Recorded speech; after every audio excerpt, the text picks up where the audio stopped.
इस दुनिया में सबसे बड़ा रेगिस्तान है अंटार्कटिका का बर्फीला रेगिस्तान, जो 7 महाद्वीपों में से सबसे ज्यादा ठंडा महाद्वीप है।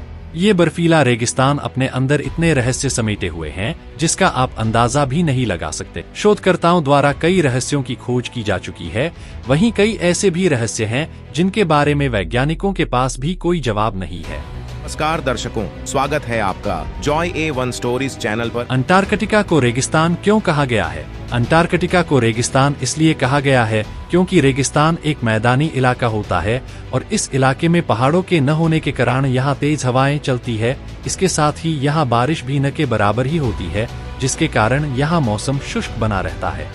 अंटार्कटिका करीबन 1.4 करोड़ वर्ग किलोमीटर क्षेत्रफल में फैला हुआ है, जिसमें से करीबन 2000 वर्ग किलोमीटर मैदानी क्षेत्र है और बाकी बचे क्षेत्र में 1.6 किलोमीटर की मोटी बर्फ की चादर है। अंटार्कटिका के 7 रहस्य। ये तो थी अंटार्कटिका के बारे में कुछ जानकारी। अब आपको बताते हैं कि वो कौन से रहस्य हैं जो अंटार्कटिका के रेगिस्तान अपने आप में समेटे हुए है। दुनिया की सबसे गहरी और रहस्यमयी लेक का नाम है वोस्टोक लेक। वोस्टोक लेक की गहराई को आज तक कोई नहीं माप पाया है। ये लेक करीबन 240 किलोमीटर लंबी है और 50 किलोमीटर चौड़ी है।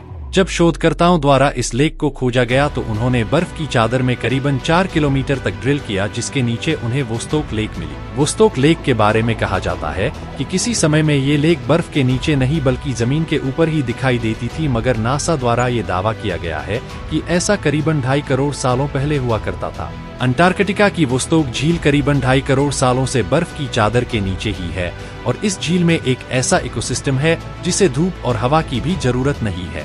इस झील में कई बैक्टीरिया, माइक्रोब्स और मछलियां पाई जाती है जो इसी ठंडे पानी में बिना धूप और हवा के जीवन व्यतीत करती हैं। अब आप सभी के मन में ये सवाल आ रहा होगा कि आखिरकार 4 किलोमीटर मोटी बर्फ की परत के नीचे कैसे पानी हो सकता है? दरअसल बर्फ के नीचे ये पानी इसलिए मौजूद है क्योंकि धरती में हाई प्रेशर के कारण बर्फ लिक्विड फॉर्म में बदल जाती है। इसके साथ ही धरती का कोर भी हीट प्रोड्यूस करता है, जिसके कारण बर्फ पानी में तब्दील हो जाती है और इसी वजह से बर्फ की चादर के नीचे वोस्टोक झील का भी निर्माण हुआ है।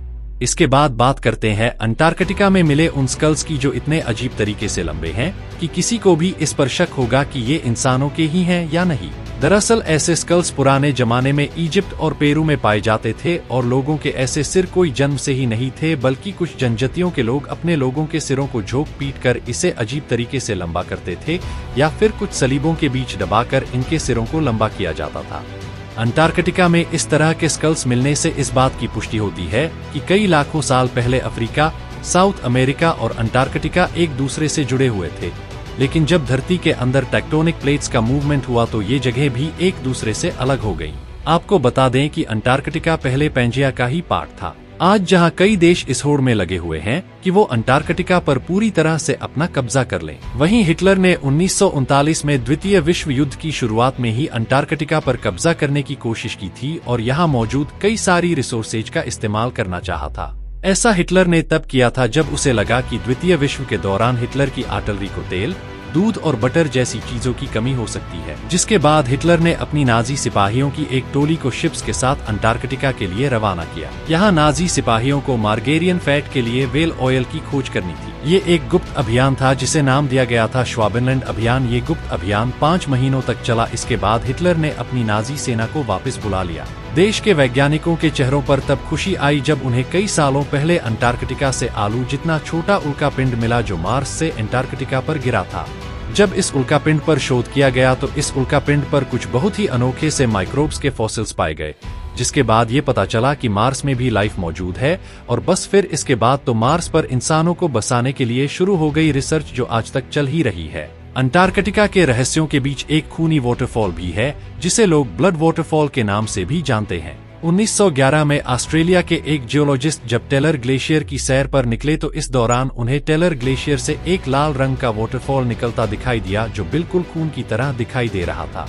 जब इस पर शोध किया जाने लगा तो पहले तो वैज्ञानिकों को लगा कि इस पानी का रंग लाल इसलिए है क्योंकि इसमें लाल एल्गे मौजूद है, मगर फिर बाद में जब और रिसर्च की गई तो पता चला कि इस पानी का रंग लाल इसलिए है क्योंकि इस पानी में आयरन ऑक्साइड बहुत ही ज्यादा मात्रा में मौजूद है, जिसके कारण इसका रंग लाल है। जब अंटार्कटिका के बर्फीले मैदान से कुछ ऐसी आवाजें आने लगी जैसे मानो कोई औरत रो रही हो तो इस पर शोध किया गया। 1950 में रॉस आइस शेल्फ पर शोध किया गया। इस दौरान ये पता चला कि अंटार्कटिका की ये आइस शेल्फ गाती है। ऐसा क्यों होता है, ये आपको बताते हैं। दरअसल जब हवा इस आइस शेल्फ से टकराती है तो उससे एक ऐसी आवाज निकलती है मानो कोई महिला रो रही हो। ये आवाज आम लोगों को नहीं सुनाई देती, लेकिन भूकंपीय कंपन को रिकॉर्ड करने वाली मशीनें इस आवाज को रिकॉर्ड कर लेती हैं। इसके साथ ही आपको बता दें कि अंटार्कटिक में मौजूद बाकी आइस शेल्फ से भी इसी प्रकार की आवाजें आती हैं। ये आवाज वहां के तापमान और हवा की गति के मुताबिक अलग अलग आती है। अंटार्कटिका में जैसे बर्फ की चादर के नीचे एक विशाल झील है, वैसे ही यहाँ एक और बर्फ की चादर है जहाँ एक विशाल चट्टान मौजूद है जो कई करोड़ सालों से वैसी की वैसी ही है। 1950 में बर्फ की विशाल चादर के नीचे कुछ खोजकर्ताओं द्वारा 2700 मीटर ऊंची एक विशाल चट्टान की खोज की गई थी, जिसका नाम रखा गया गम्बटसेव पर्वत श्रृंखला, जो 1200 किलोमीटर क्षेत्रफल में फैली हुई है। जियोलॉजिस्ट्स और वैज्ञानिकों के अनुसार ये पर्वत श्रृंखला करीबन 1 बिलियन साल पुरानी है और इसके पीछे का कारण भी आज तक कोई शोधकर्ता नहीं ढूंढ पाया है कि इतने सालों बाद तक भी कैसे इस पर्वत श्रृंखला में कोई बदलाव नहीं आया है। तो ये थे अंटार्कटिका से जुड़े कुछ रहस्य, जिनमें से कुछ का रहस्य तो वैज्ञानिक खोज पाए, लेकिन इनमें से कुछ ऐसे हैं जिनके बारे में वैज्ञानिक भी आज तक कंफ्यूज हैं, और कई तो ऐसे रहस्य हैं जो अभी भी इस विशालकाय बर्फीले मैदान में दफन है।